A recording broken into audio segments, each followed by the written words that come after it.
晚上好，欢迎来到听书小电台。今晚我们读《百年孤独》。你有没有过这样一种感觉，好像什么事都在重复，今天和昨天一样，明天和今天一样。你遇见的人好像以前见过，你经历的事好像以前发生过。你以为自己在前行，可走着走着，忽然发现自己又回到了原点。那个点你太熟悉了，熟悉到让你害怕。百年孤独里有一个人叫乌尔苏拉，他活了100多岁，看着自己的家族一代一代生，一代一代死。他发现那些人的名字在重复，命运也在重复。老大叫阿尔卡迪奥，老二叫奥雷里亚诺。阿尔卡迪奥们冲动，奥雷里亚诺们孤僻，一代又一代都是这样。他不是没想过改变，他拼命操持这个家，想把孩子们往正道上领，可没用。那些人还是走他们该走的路，犯他们该犯的错，死他们该死的命。他终于明白了，有些事注定了，你逃不掉。加西亚·马尔克斯1927年生于哥伦比亚的一个海边小镇阿拉卡塔卡，那个地方后来成了马孔多的原型。一样的热，一样的穷，一样的有各种各样奇怪的人和事。他从小跟着外祖父母长大，外祖父是个上校，打过仗，见过世面，给他讲过无数故事。那些故事里有战争，有英雄，有死人，有鬼魂。外祖母是个迷信的女人，相信预言，相信命运，相信那些说不清道不明的东西。她讲故事的时候，不管多离奇的事，都能用最平常的口气说出来，好像那些鬼魂和预言和吃饭睡觉一样正常。马尔克斯后来回忆说，外祖母讲故事的方式影响了他一辈子，不是魔幻，是现实。只是那个现实，我们不了解它。他20岁开始学法律，没学多久就放弃了。他迷上了文学，迷上了海明威，迷上了福克纳。他开始写小说，写得不好，没人看。他当记者，到处跑，写那些乱七八糟的事。他去过很多地方，见过很多人，那些人和事后来都进了他的书里。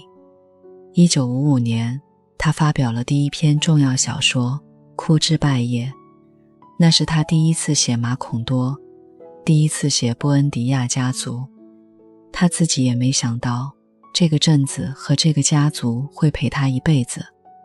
后来的10几年，他一直在写，一直在改，一直不满意。他写了很多短篇，写了很多报道，可那部他一直想写的大书就是出不来。1965年，他在开车去阿卡普尔科的路上忽然灵光一闪，那个开头多年以后面对行刑队就那么跳出来了。他立刻调转车头回家开始写。他把自己关在墨西哥城的一间小屋子里，关了18个月。那间屋子很小，很热，只有一张桌子，一把椅子，一台打字机。他每天从早写到晚，写累了就躺一会儿，醒了接着写。妻子梅赛德斯一个人撑着家，借钱过日子，从没抱怨过一句。他跟肉铺赊账，跟面包店赊账，跟房东赊账。稿子寄出去的时候，他们欠了9个月房租，还欠了一屁股债。可梅赛德斯只是说，现在就差这本小说了。后来的事全世界都知道了，这本书卖了超过5000万册，被翻译成40多种语言。他让马尔克斯得了诺贝尔奖，让无数人记住了那个叫马孔多的小镇，记住了那个叫布恩迪亚的家族，记住了那句开头，多年以后面对行刑队，奥雷里亚诺·布恩迪亚上校将会回想起父亲带他去见识冰块的那个遥远的下午。2014年，马尔克斯去世，可我知道他没有死，他还在马孔多，还在那个小镇上和布恩迪亚家的人在一起，等着下一场雨。今晚让我们走进那个小镇，走进那个家族，走进那100年的孤独。故事从何塞·阿尔卡蒂奥·布恩迪亚开始。他是一个年轻的男人，有一身力气，一腔热情。他娶了他的表妹乌尔苏拉。乌尔苏拉心里一直怕近亲结婚会生出长猪尾巴的孩子。她结婚后一直穿着一条带锁的贞操裤，不肯和丈夫圆房。村里人笑话何塞，说他不是男人。他急了，和人决斗，杀了那个人。从那以后，那人的鬼魂天天出现在他家，在水缸边洗伤口，洗不完的洗。何塞看着那个鬼魂，看着他脖子上那个永远在流血的伤口，看着他一次又一次的洗，心里越来越怕。他对乌尔苏拉说，我们走，离开这个地方。乌尔苏拉脱下那条贞操裤，和他圆了房。然后他们带着一些朋友翻山越岭走了2年多，来到一片沼泽地旁。何塞说，就这儿了。他们建起了村子，叫马孔多。马孔多刚建起来的时候是个好地方，地肥水足，人少，日子清静。何塞是村子的领袖，领着大家干活，把什么都安排得妥妥当当。他聪明好奇，对什么都感兴趣。吉普赛人每年都来，带来那些他没见过的东西，磁铁、望远镜、放大镜、冰块。何塞迷上了那些东西，他想用磁铁挖金子，想把放大镜做成武器，想用望远镜看星星。他整天地想，想得入了魔。他不管家了，不管村子了，只管他的那些实验。乌尔苏拉一个人撑着，他生了2个儿子，一个叫何塞·阿尔卡蒂奥，一个叫奥雷里亚诺。他还生了一个女儿，叫阿玛兰塔。乌尔苏拉，她做小生意，卖糖人，卖面包，把这个家撑了起来。可何塞已经疯了，他整天说一些别人听不懂的话，说他发现地球是圆的，说上帝不存在，说人可以在天上飞。村里人把他当疯子，绑在一棵栗树下，一绑就是几十年，就那么绑着，风吹日晒，雨打雷劈。他有时候清醒，有时候糊涂。清醒的时候，他会和路过的人说话，说那些他年轻时候的事。糊涂的时候，他就用没人懂的语言，念那些没人懂的咒语。乌尔苏拉每天去看他，给他送饭，给他擦身子，陪他说话。他不知道他还能活多久，也不知道他还能不能好起来。他只是做，一天一天地做。大儿子何塞·阿尔卡蒂奥长得和他父亲一样壮实，一样冲动。他14岁那年和一个吉普赛女人跑了，一去就是很多年。回来的时候他已经是个大人，浑身刺青，说话粗声粗气。他娶了一个叫丽贝卡的女孩，那是他们家收养的远亲。丽贝卡是孤儿，小时候被送到布恩迪亚家，来的时候手里拎着一个帆布袋子，里面装着他父母的骨殖。他有吃土的毛病，一紧张就吃土，怎么改也改不掉。他和何塞·阿尔卡蒂奥结婚后倒是好了，不吃土了。可何塞·阿尔卡蒂奥被人一枪打死了，死得不明不白。他的血从伤口流出来，顺着街道拐了好几个弯，一直流到乌尔苏拉脚下。丽贝卡又疯了，把自己关在屋里，一关就是几十年，谁也不见。那个时候马孔多还闹过一场奇怪的病，失眠症。一开始大家只是睡不着，觉得正好可以多干活。可后来更可怕的事发生了，人们开始忘记东西的名字，忘记东西的用处，甚至忘记自己是谁。有人想出办法，在所有东西上贴标签，桌子、椅子、门、墙、牛、马、人，可标签贴得再多，也拦不住遗忘。有一天，一个人发现自己连标签上的字都不认识了。就在大家快要彻底迷失的时候，那个熟悉的吉普赛老人梅尔基亚德斯回来了。他带来了一种颜色柔和的药水，让人们重新记起了过去。马孔多这才慢慢恢复了平静。从那以后，马孔多人学会了一件事，记住。他们把过去的事记下来，把重要的事记下来，把自己是谁记下来。二儿子奥雷里亚诺和他哥哥完全相反，他瘦小安静，不爱说话，成天待在父亲的作坊里做金器。他有预知未来的能力，可他自己不知道。他有时候会忽然说一些奇怪的话，后来发现那些话都成了真的。他娶了镇长家的小女儿，叫雷梅黛斯。他还很小，还是个孩子，可他懂事、温柔，对谁都好。奥雷里亚诺很爱她。她怀了孩子，肚子一天天大起来，所有人都以为好日子要来了。可有一天夜里，她忽然感到不适。等天亮的时候，她和肚子里的双胞胎一起静静离开了这个世界。奥雷里亚诺从此更沉默了。他不说话，不笑，只是做金器，做金鱼，一条一条做完化掉，化掉再做。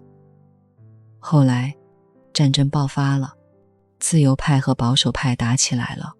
奥雷里亚诺看着那些保守派的人来他们村胡作非为，忽然生出一个念头，他要跟他们干。他带着21个人投奔自由派的军队。他走了，一走就是很多年。他打了很多仗，升了官，成了上校。他走到哪儿都带着那个小作坊，打金鱼。他不知道自己为什么要打仗，也不知道打完了会怎么样。他只是打，一直打。有一天他忽然厌倦了，他发现自己打了这么多年，什么都没改变。自由派和保守派其实是一回事，谁上台都一样。他投降了，回到马孔多。他把自己关在作坊里，继续打金鱼，打完了化掉，化掉了再打。他不再想那些事，不再见那些人。一天一天，一年一年，他老了。有一天，他走出作坊，走到那棵绑过他父亲的栗树下。他靠着树干站着，忽然想起很多年前，他父亲也站在这里，和他说过什么，他想不起来了。他就那么靠着，靠着，死了。等人发现他的时候，他的头低垂着，靠在那棵老栗树的树干上，像是睡着了一样。乌尔苏拉哭了，他这个儿子从小就不爱说话，不爱笑，不爱任何人。他不知道他心里在想什么，不知道他快不快乐，不知道他这一辈子值不值得。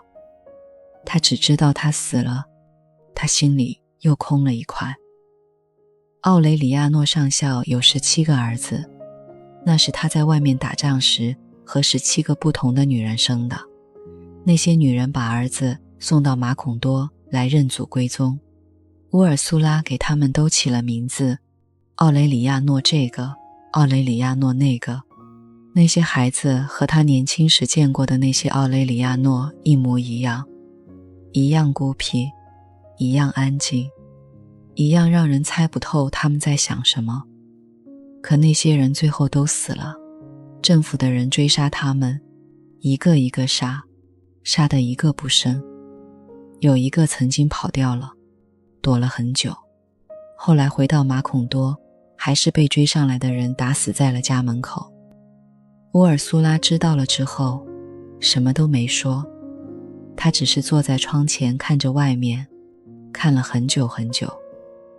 布恩迪亚家到了最后，只剩下一个叫奥雷里亚诺的年轻人，他是家族里一个不被承认的孩子，从小被关在那间堆满旧书的屋子里长大，没人告诉他他是谁，也没人告诉他这个家族的过去。他安静、孤僻，整天埋头读那些祖辈留下的书，研究那卷神秘的羊皮纸。后来阿玛兰塔·乌尔苏拉回来了，她是家族里最后一个还有生气的女人，在布鲁塞尔念过书，见过外面的世界，带着一身的朝气和笑声回到了已经破败不堪的老宅。她想把这个家重新撑起来，想让马孔多再活过来。奥雷里亚诺爱上了她，她是她的姨妈，可他们都不知道，也没人告诉过他们，他们不顾一切地在一起了。在那座空荡荡的大房子里，像是这个世上最后2个人。他们生了一个孩子，那个孩子出生的时候带着一条猪尾巴。乌尔苏拉当年最怕的事，隔了100年，终于发生了。阿玛兰塔·乌尔苏拉生完孩子就死了，她死的时候血止不住，流了一床。奥雷里亚诺疯了，他抱着那个孩子不知道该怎么办，跑出去找人，找酒，找一个能让他不那么痛的地方。等他回来的时候，孩子已经被蚂蚁吃掉了。就在那一刻，他忽然想起了那卷羊皮纸，那卷他研究了很多年一直没看懂的羊皮纸。他查过字典，问过别人，自己猜过，他一点一点地看，一点一点地懂。可直到这一刻，直到他失去了一切，他才终于全部看懂了。那上面写着这个家族的历史，从开始到结束全写好了。羊皮纸上写着一句话：家族的第一个人被捆在一棵树上，最后一个人正被蚂蚁吃掉，他就是最后一个人。他知道的那一刻，一阵风刮来，把整个马孔多卷走，从地面上抹去。那个注定要100年孤独的家族，再也没有第2次机会在大地上出现。100年孤独里最让我感触的场景，是乌尔苏拉临终前发现自己活了100多年，什么都没改变。那时候他已经很老了，老的眼睛看不见，老的身体动不了。他每天躺在床上，听那些脚步声，听那些说话声。他发现那些人说的话和他年轻时听见的一样，那些脚步声也和从前一样。他想起自己的孩子们，大儿子何塞·阿尔卡蒂奥冲动莽撞，死在枪下；二儿子奥雷里亚诺孤僻冷漠，死在栗树下；女儿阿玛兰塔一辈子没结婚，一辈子织她的寿衣，织好了拆，拆好了织，最后也死了。他想起自己的孙子们，那个当神父的，那个斗鸡的，那个被追杀的，17个都死了，一个不剩。他想起这座房子，这座他一手盖起来，一手撑起来的家，那么大，那么空，只剩几个疯子和孩子。他忽然明白了一件事，他这一辈子什么也没做成。他以为他在改变这个家，其实他只是在重复。他以为他在教孩子们做人，其实那些孩子走的还是他们该走的路。他想让他们走正道，可走的还是他们的命。他想哭，可他哭不出来。他已经太老了，老到连眼泪都没有了。他只是躺在那里，听着那些声音，等着那个谁也逃不掉的那一刻。那天晚上，他叫来一个人，说：扶我起来，我要去院子里看看。那个人扶着她走到院子里，那棵栗树还在，绑过她丈夫的那棵栗树，树老了，皮也裂了，可还活着。她站在树下，摸着那些粗糙的树皮，想起很多年前她丈夫被绑在这里的样子。风吹过来，树叶沙沙响，她闭上眼睛，听着那个声音。她忽然觉得，也许这就是答案。也许这一辈子不是用来改变的，是用来经历的。那些事，那些人，那些孤独，那些重复，都是他的一部分。他活了100多年，看着这个家从无到有，从有到无，他做了他能做的所有事。他睁开眼睛说：扶我回去。那个人扶他回到床上，他躺下，闭上眼睛，再也没有睁开。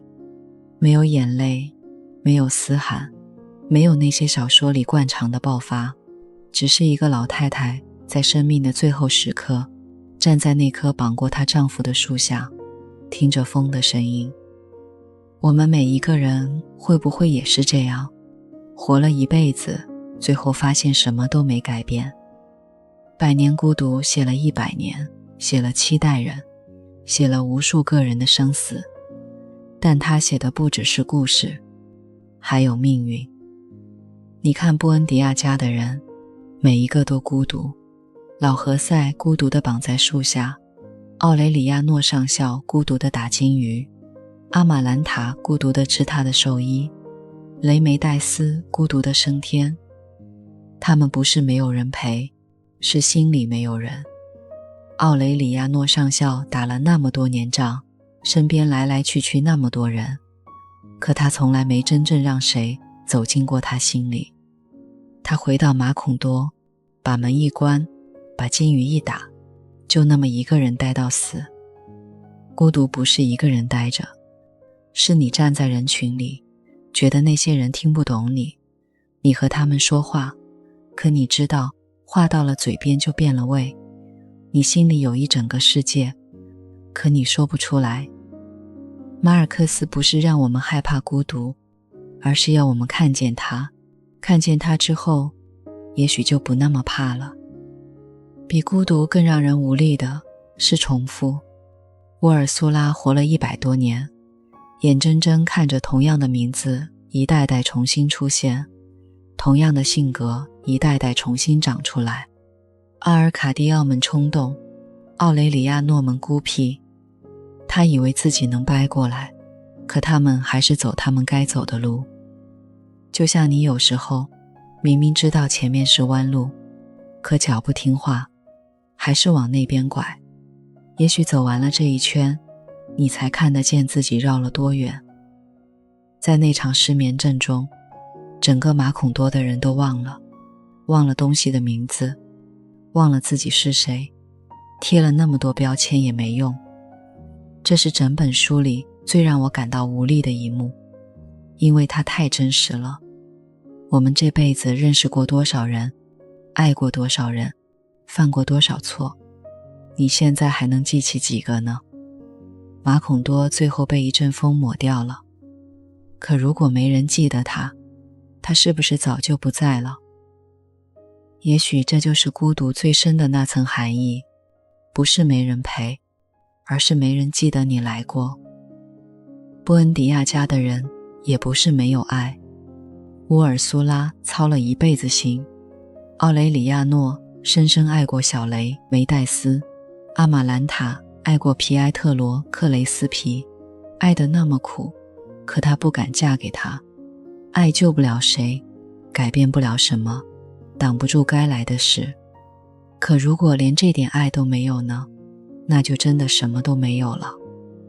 爱不是用来改变命运的，它只是让你在最孤独的时候，心里还亮着一点东西。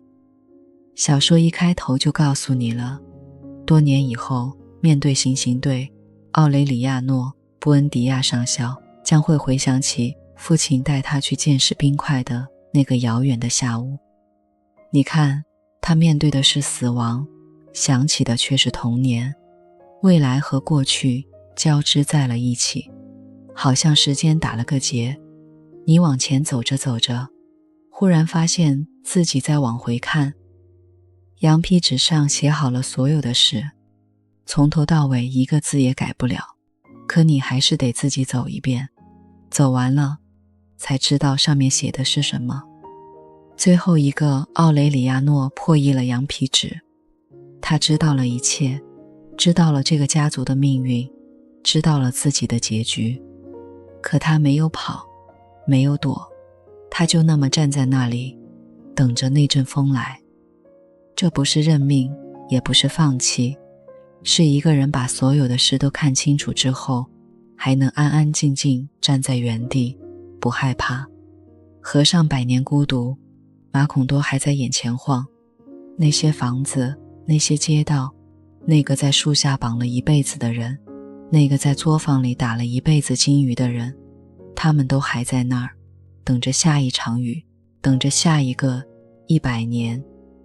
也许我们每个人都是布恩迪亚家的人，孤独，重复，爱了，走了，可你还是得把这一圈走完。乌尔苏拉站在那棵树下的时候，明白了，她这一辈子什么都没改变，可她活过了，她爱过了，够了。亲爱的朋友，如果有一天你也发现自己活了一辈子，什么都没改变，你还觉得值吗？你站在那棵树下的时候，会想起什么？愿你的孤独有人懂，愿你这一圈走得值得。晚安，好梦。